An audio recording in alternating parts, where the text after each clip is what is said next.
స్తోత్రం. దేవుడు మరొక శనివారం మరి స్వస్థతలు అద్భుతాలు చేసే దినం ఇది. దేవుడు మరలా తీసుకొచ్చినందుకు వందనాలు, మిమ్మల్ని అందరినీ తీసుకొచ్చినందుకు వందనాలు. ఈ సమయంలో మానవుడికి ఎందుకు ఈ కష్టాలు, బలహీనతలు, శోధనలు వస్తాయంటే మనము చేసిన తప్పిదాలు. మన అవయవాలన్నీ ఉన్నాయి, దేవుడు సృష్టించాడు, పరిశుద్ధంగా సృష్టించాడు. అయితే ఈ అవయవాలన్నీ భూలోకంలో రాగానే సైతాను యొక్క దీని క్రియల వలన మానవుడు ఎప్పుడైతే లోబడిపోయాడో పాపానికి, ఆ పాపంలోంచే ఇవన్నీ వచ్చేసాయి. పరిశుద్ధమైన అవయవాలు అపవిత్రంగా తయారైపోయాయి. అందులో ముఖ్యమైనది నాలుక. అవయవాలన్నింటిలో చిన్నది నాలుక. ఈ నాలుక చాలా బహుభయంకరమైనది. కుటుంబాలని విడగొడుతుంది, దేశాలని తగలబెడుతుంది. అవయవాలన్నింటిలో చిన్నదే, అదే మన కుటుంబాన్ని నాశనం చేస్తుంది. కుటుంబంలో సమస్యలు వస్తున్నాయంటే కారణం మన నాలుక. ఆ నాలుకని కంట్రోల్ చేసుకుంటే నీ సమస్యలు రావు. వచ్చిన దేవుడు నీలో ఉంటే నేనేమి చేయలేవు. అది మాకు గమనించుకోండి. నాకు 3 రోజులు బట్టి మోషన్స్ అయితే ప్రార్థన చేస్తున్నాం, తగ్గలేదు.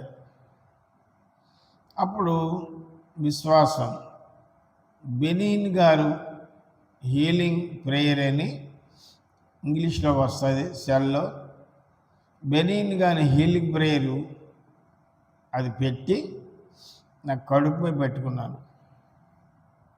పావుగంటలో తగ్గిపోయింది. చెప్పగల దేవుడికి. ఇక్కడ విశ్వాసము, నమ్మిక ఇవన్నీ ఉండాలి. నాలుగుతో చేసే ప్రమాణం. నేను చెక్ చేసుకుంటాను. ఏదైనా శోధన వచ్చిందంటే ప్రభా ఇంకేం తేలేదులే. ఎక్కడికి? అయితే ఏం చెప్పాను?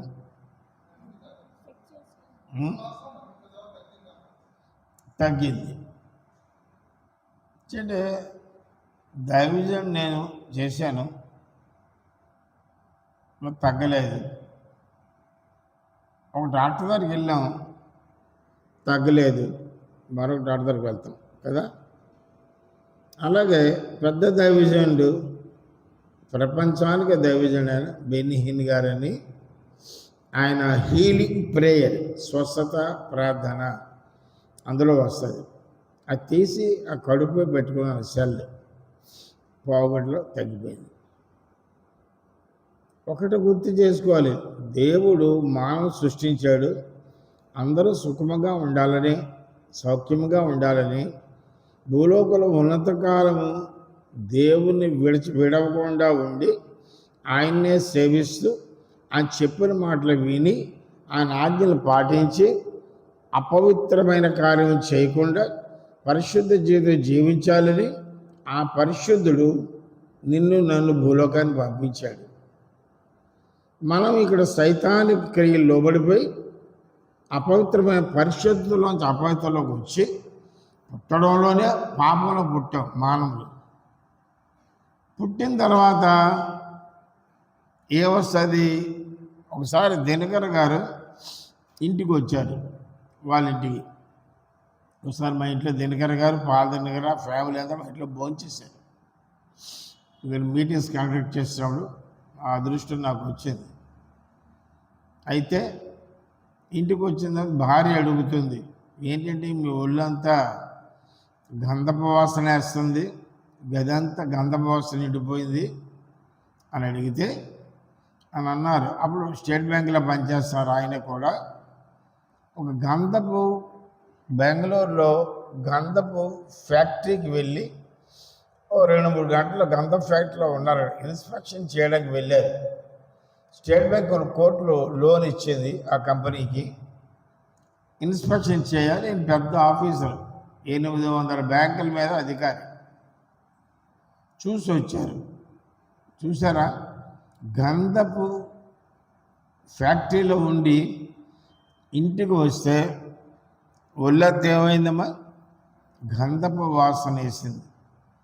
నువ్వు దేవుని సంఘములో, పరిశుద్ధ సంఘములో, పరిశుద్ధ దైవ సహవాసములో ఉండి నీ స్నేహము పరిశుద్ధతో ఉంటే ఏమవుతుంది? నువ్వు పరిశుద్ధురాలుగా తయారవుతావు. అది లేదు. ఇప్పుడు బోధలు లేవు, ఖండించేవాడు లేదు, సరైన నాదుడు లేడు. కనుక నీ క్రైస్తవులే ముందు నరకాన్ని పోతాను నేను చెప్తాను. పాస్టర్లే నేను సరిగా లేకపోతే నేను కూడా నరకాన్ని పోతాను చెప్తాను. చేయండి, మీ అందరి ఆత్మల గురించి బాధ్యత నేను వహించాలి. అందుకనే ఉన్నదన్నోడు చెప్పకపోతే మరి నేను నరకాన్ని పోతాను, చెప్పి విని తర్వాత మీరు దాని ప్రకారం చేయకపోతే మీరు నరకాన్ని పోతారు.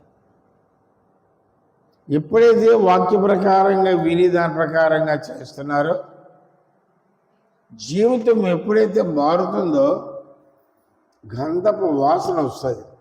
దేవుని వాసన, పరిశుద్ధాత్మ వాసన వస్తుంది. పరిశుద్ధాత్మ ఉన్న చోట అంటే అర్థం ఏంటంటే దేవుడు నీలో ఉన్నాడు అని అర్థం. యేసు ప్రభు వెళ్ళేటప్పుడు ఏమన్నాడు? ఒక మాట, నేను వెళ్ళిపోతున్నాను, మీరు ఒంటరిగా ఉండకుండా మీ తోడుగా ఉండేటకు పరిశుద్ధాత్మను మీకు అనుగ్రహించేదేనో అని ఉఫ్ఫని ఊది ఆత్మను పొందడి. యోహాను 20:20 కాస్త. కాబట్టి ఈ లోకంలో, అపవిత్రమైన లోకంలో జీవించాలంటే, పరిశుద్ధత కావాలి అంటే పరిశుద్ధాత్మ దేవుడు కావాలి. ఆయన లేకుండా ఏ పాస్టర్ అయినా, ఏ విశ్వాస అయినా, మరి ప్రధానమంత్రి అయినా, ఎవరైనా మరి పరిశుద్ధంగా జీవించడం కష్టం. కడుపు నిండా తిండి తింటే ఆకలి లేదు అనగలం. లోపల తిండి కడుపు నిండా ఉన్న తర్వాత ఆకలి వేస్తుందనంటే ఆకలి ఎలా వేస్తుంది? నిన్నెవరు తొయ్యలేడు, బలంగా ఉంటావు. అలాగే పరిశుద్ధాత్మ దేవుడు లోపల ఉండగా ఏ చీకటి శక్తి నీ దగ్గర రావు, రోగాలు రావు, బాధలు రావు, సమస్యలు రావు. వస్తాయి, అవి నేనేమి చేయలేవు. ప్రభువును పిలవగానే సమస్య వచ్చినప్పుడు నువ్వు చెక్ చేసుకోవాలి. ఏంటి నా పొరపాటు? ఎందుకు నాకు ఇది వచ్చింది? ఈ ఆలయం పరిశుద్ధాత్మ నింపబడి ఉన్నది కదా, ఇప్పుడు ఎందుకు వచ్చింది అని పరిశోధన చేసుకుంటే అప్పుడు నువ్వు చేసిన అరుపులు, కేకలు, చెడు స్నేహాలు, బూతులు, మరి తప్పుడు పనులు, ఈ చేస్తున్నవన్నీ నీ చూపిస్తాడు. అంటే నీ ఆలయం అపవిత్రం అయిపోయింది కాబట్టి అపవిత్రుడైన వాడు వచ్చాడు. వాడు పోగొట్టాలంటే పోగొట్టే శక్తి నీళ్ళు కావాలంటే అదే పరిశుద్ధ శక్తి. నా ఆత్మ లేనివాడు నావాడు కాడు అంటున్నాడు. పరిశుద్ధాత్మ లేకపోతే నువ్వు దేవుని బిడ్డ కాదు, పరలోకం వెళ్ళలేవు. అది కూడా చెప్పేస్తాను. ఆత్మ ఉన్నవాడే ఆయన రాజ్యాంగం, ఆత్మ ఉన్నవాడే పరిశుద్ధుడు, పరిశుద్ధులే నీతిమంతులు, నీతిమంతులే పరలోక రాజ్యం వారసులు. అది గమనించుకుంది. క్రైస్తవులు ఎవ్వరూ వెళ్ళరు, పాస్టర్లు ఎవ్వరూ వెళ్ళరు. నా జీవితాన్ని నేను, మీ జీవితాలు మీరు పరిశోధన చేసుకొని లోకమంతా పాపంతో నిండిపోయింది. పాప అంటకుండా ఎవరైతే కాపాడబడతారో అందరూ పాపులమే ప్రభుద రాకమనుకో.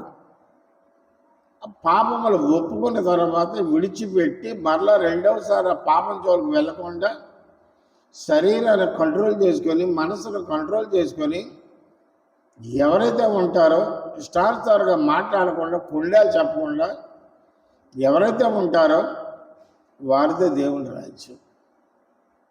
ఈ లోకం శాశ్వతం కాదు. ఎప్పుడు మనము ఉంటామో, ఎప్పుడు ఆయన రాజ్యం దేవుడు వస్తాడో, మరి వచ్చినప్పుడు ఎవరు ఎత్తబడతారో సేవకులమైన మేము సరి, లేకపోతే మేము ఎత్తబడలేం, విడవని గుంపులో ఉంటాం. అతి జాగ్రత్తగా ప్రతి మాటలో పరిశుద్ధత ఉండాలి, ప్రతి తలంపులో పరిశుద్ధత ఉండాలి, ప్రతి నడకలో పడకలో స్నేహములో పరిశుద్ధ, ప్రతి మాటలో పరిశుద్ధత ఉండాలి. ఏదైనా ఎటకారాలు ఆడేవనుకో సైతాన్ని దూరిపోతున్నాడు. చాలా జాగ్రత్తగా. ఈ నాలుగు ఎంత బహుభయంకరం అంటే అంత భయంకరం. నాలుగు గురించి మనం మాట్లాడుకుందాం. చదువమ్మా.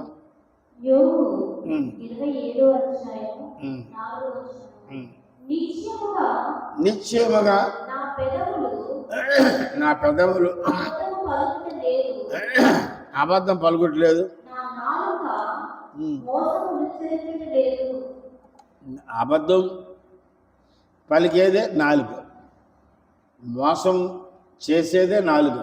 అమ్మ అది ఎవరో తలుపు తీసుకొచ్చారు, తలుపు వేయాలి కదా,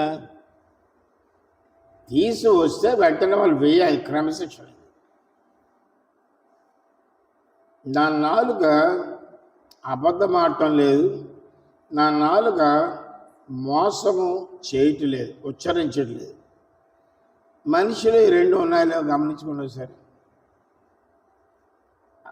7 అడుగులు మనిషి, నాలుక 2 అంగుళాలు.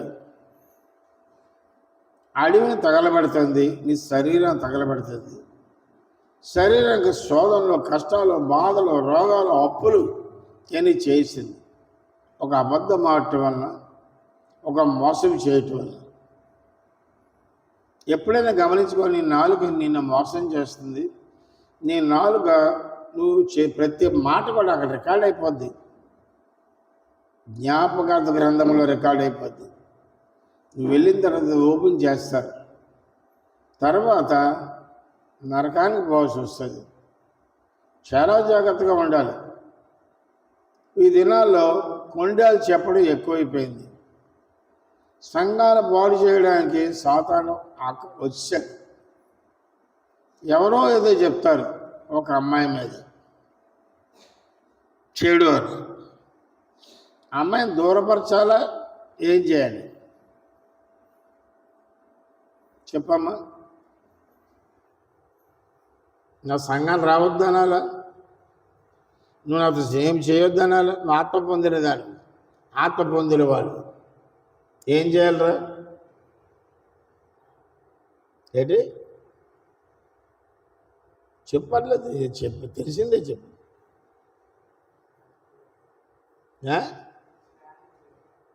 ఏంటంటే స్నానం చేయాలా, స్నేహం చేయాలా? రై స్నేహం గురించి మాట్లాడలేదు. అమ్మాయి ఇంకా అలా చెడు పని చేస్తూ ఉంటుంది. మరి నువ్వు స్నేహం చేస్తే అది ఇంకా చేసుకెళ్ళిపోతుంటుంది. అప్పుడు నువ్వేం చేయాలి? స్నేహం చేస్తూ ప్రేమిస్తూ నువ్వు పాపములో పడిపోకుండా ఆమె సత్యంలోకి నడిపించాలి. ఎవరు నడిపించగలరు? ఇది పరిశుద్ధాత్మ శక్తి ఉన్నవారే నడిపించగలరు. నేను 45 సంవత్సరాల పాటు సేవ చేస్తున్నాను. ఎన్నో రకాల శోధనలు వచ్చాయి, రకరకాల శోధనలు. ఈ ఆడవాళ్ళ శోధనలే. లోపల ఉన్నవాడు దిట్టంగా ఉన్నాడు. నా నాలుక అబద్ధము పలుకులేదు. 45 yearsలో 3 సార్లు అబద్ధాలు ఆడాను. దేవుని ఇతడ మందిరంలో చెప్తున్నాను, మాట చెప్తాను 3 సార్లు. ఈ నాలుగుతో మీరు ఎన్నిసార్లు అబద్ధం ఆడుతున్నారు? రోజుకి ఎన్నిసార్లు ఆడుతున్నారు? గంటకి ఎన్నిసార్లు అబద్ధం ఆడుతున్నారు? దేవుడిచ్చిన నాలుగుతో నువ్వు అబద్ధం ఆడితే నువ్వు అడిగింది ఆ నాలుగుతో నువ్వు అడుగుతున్నావు, ఇది కావాలని దేవుడు ఎలా ఇస్తాడు నీకు? ప్రశ్నించుకున్నావా? నా వాక్య ప్రకారంగా జీవించు, నువ్వు అడుగుడు ఇవ్వ ఇయ్యబడి అన్నాడు. నేను నీకు ఇస్తాను, సత్యంలో జీవించు, నీకు ఇస్తానంట.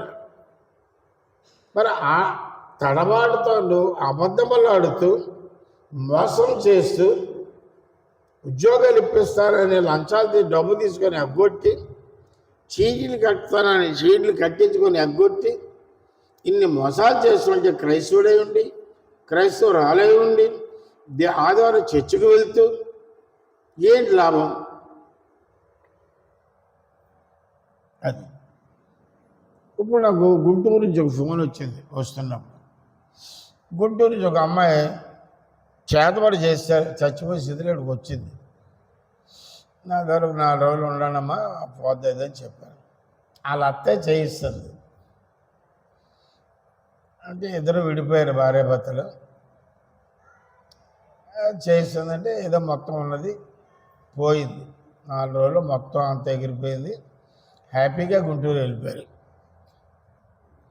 మళ్ళీ వాళ్ళ అత్త మళ్ళీ చేయించిందట. వాళ్ళు క్రైస్తవులు, పెద్ద బంధురానికి వెళ్తారు గుంటూరులో, అన్నదమ్ములు. వారు ఎక్కడికి వెళ్తున్నారట? ఇప్పుడు ఇక్కడ ఇంతగా నా దగ్గర తీసుకురాకమునుపు అరకు, పాడేరు, ప్రతి మంత్రగాడి దగ్గరికి అన్ని దగ్గరికి తీసుకుని వెళ్ళి 60,000 అప్పుడు ఖర్చు పెట్టాడు. బాగోని ఇక్కడికి వచ్చేది బాగైంది. మరి ఇప్పుడు మరలా లోక ప్రకారంగా ఏదో వెళ్ళారేమో. వాళ్ళత్త బల్లా చేసింది. పోయిన తర్వాత చేతబళ్ళు అన్నవి పగ పోదు. అయితే దేవుని ఆత్మ ఎప్పుడు నింపుగల అమ్మాయి చాలా మంచిది, అభిషేకం పొందిన అమ్మాయి. మరి అటువంటి అమ్మాయికి మరలా వచ్చిందట. ఇప్పుడు ఎక్కడ తీసుకెళ్తున్నారు? ఎక్కడికో ఈ యొక్క మంత్రగాళ్ళ దగ్గర టెక్కలు తీసుకెళ్ళారట. ఇవాళ ఫోన్. ఇంకా నేనేం అనలేదు. ప్రభువుని మళ్ళీ ఇక్కడ పడేయండిరా అన్నాం కూడా నాకు అనలేదు. ఇచ్చేదంటే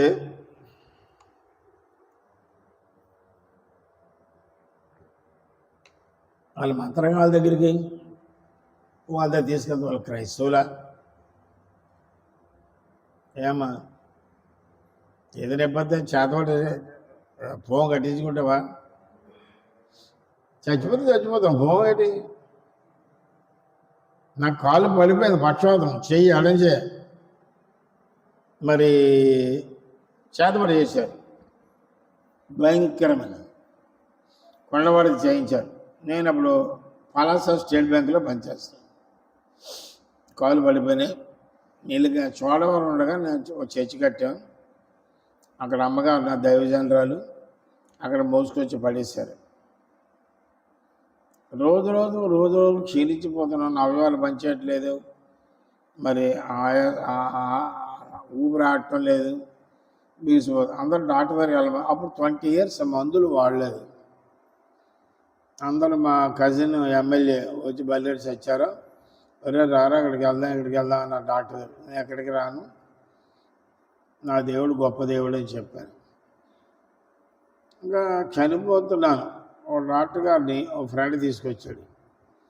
రమణరావు గారు మందులు వాడటం లేదు కాబట్టి రేపు వెళ్ళి చచ్చిపోతారు, లాస్ట్ టైం వచ్చింది అంటే అతను ఏం చేసి అంజుడు సత్యనారాయణ నా కొరకు స్థలము, గుణపం, పార అని సిద్ధపాటు చేశాడు.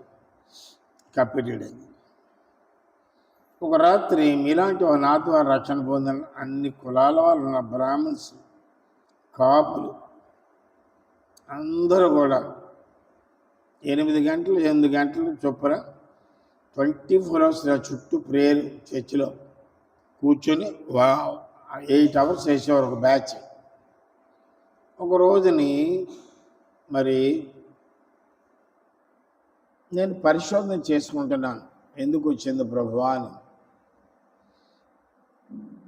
పరిశోధన చేసుకోవాలి. ఏదైనా తప్పు, ఏదైనా శోధన వచ్చినా, రోగం వచ్చినా, సమస్య వచ్చినా నీ తప్పులు సరి చేసుకుంటే వెంటనే సమస్య విడిపోద్ది, నీ కష్టాలు తీరిపోతాయి, నీ బాధ తీరిపోతాయి. నీవు పరిశుద్ధతగా ఉండడమే ఆయన కోరుకుంది. పరిశుద్ధంగా మాత్రం నా రాజ్యాంగం రావాలి, అపవిత్రమైన ఎవరు రానివ్వను అంటున్నాడు. చెక్ చేసుకుని నేను కనబడలేదు. అప్పుడు రాత్రి 11-12 అవుతుంది. అందరూ ఆత్మతో ప్రార్థన చేస్తారు. ఆ బ్యాచ్ దేవుని ఆత్మ, నేను అంతా కుంగిపోయి అన్ని మంచం మీద అవుతున్నాయి, ఎందుకు పని చేయలేదు. ఆ సమయంలో దేవుని ఆత్మ బలముగా వచ్చి కరెంట్ జిగ్గ కొట్టింది. గిలగిల కొట్టుకోవడం, మంచం పడిపోవడం, లేవడం ఒకసారి జరిగిపోయింది. చేపలు కూడా తెలియదు. విశ్వాసం, పరిశుద్ధత, ఈ ఆలయాన్ని పరిశుద్ధంగా ఉన్నంతకాలం దేవుడు నీలో ఉంటాడమ్మా. అదొకటే, వెరీ సింపుల్. నాలుక అన్నిట్లో చిన్నదైన తగలబెడేస్తాడు. తర్వాత చదువు.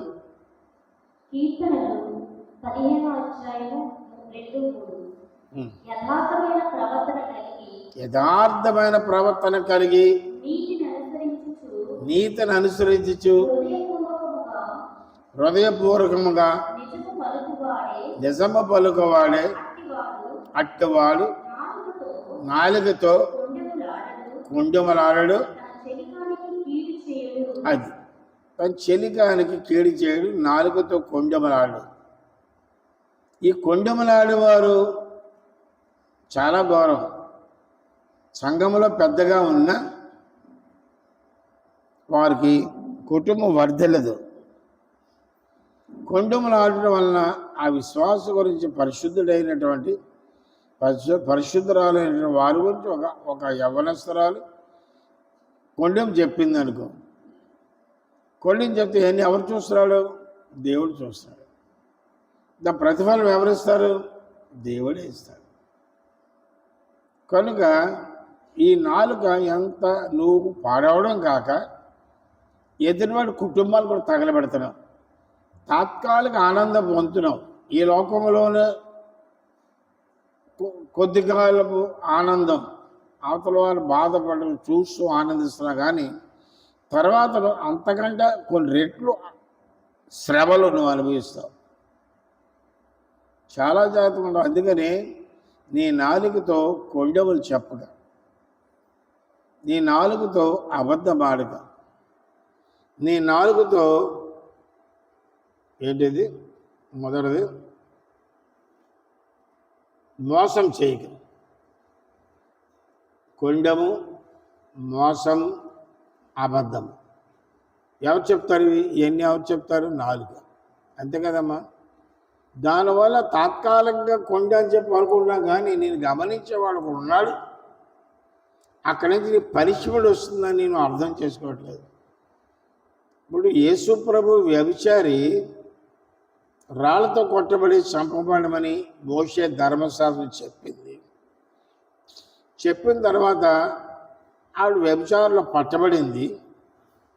జనాలు తరుముకొని పిల్లవాళ్ళతో సహా తరుముకొని వచ్చారు.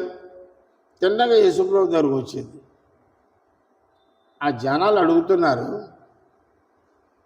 ప్రభువా, మోషే ధర్మశాస్త్రములో వ్యభిచారములో పట్టబడిన స్త్రీ దొరికితే రాళ్లతో కొట్టి చంపమన్నారు కదా, ఇప్పుడు ఈ వ్యభిచారంలో పట్టబడింది, ఇప్పుడు ఏం చేయమంటావు అని ప్రభువుని అడగగా కాసేపు ఆలోచించి, మీలో పాపము చేయని వారు మొదట రాయి వేయండి అన్నాడు. అర్థమవుతుందమ్మా? మీలో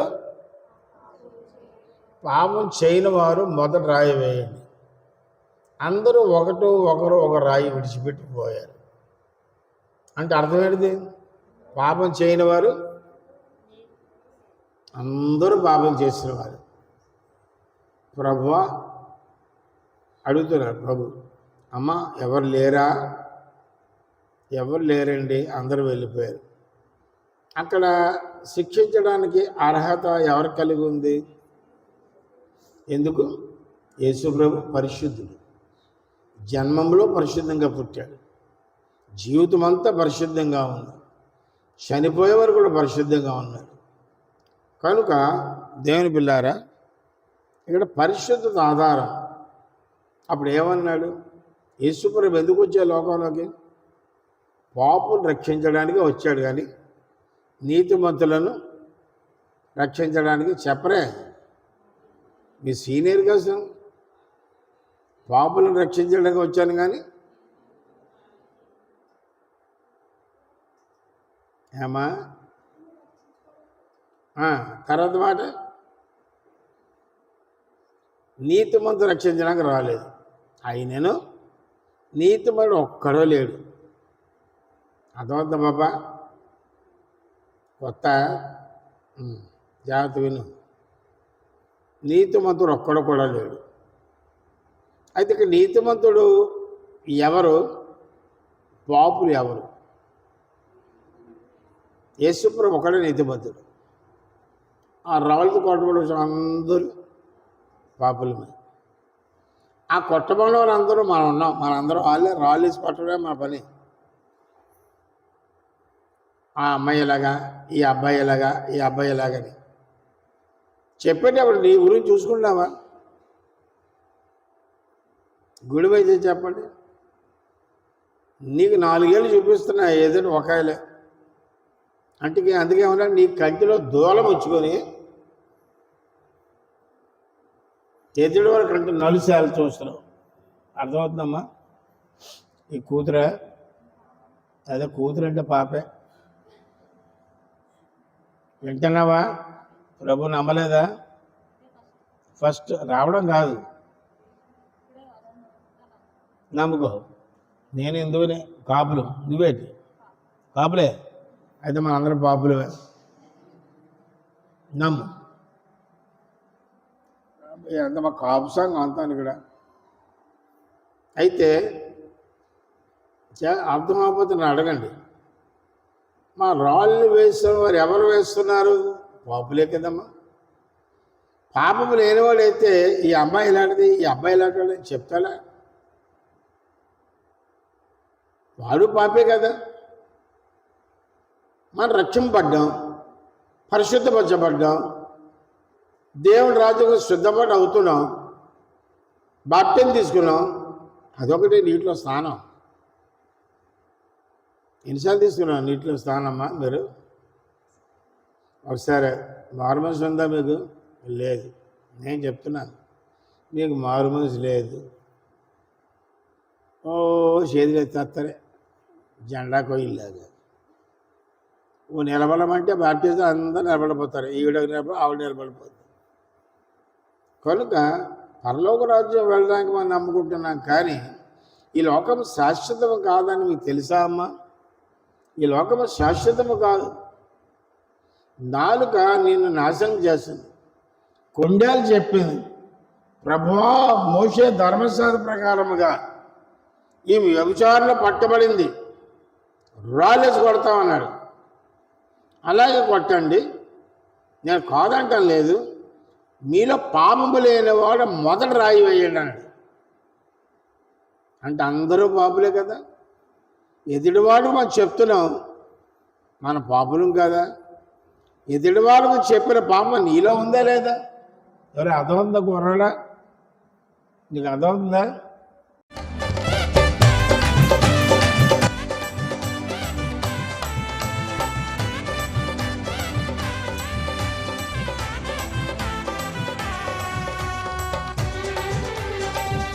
దేవాని గొప్ప కార్యములను మరింతలచి స్తుతించెదం, నీ ఆశ్చర్య క్రియలను పాడి కీర్తించెదం.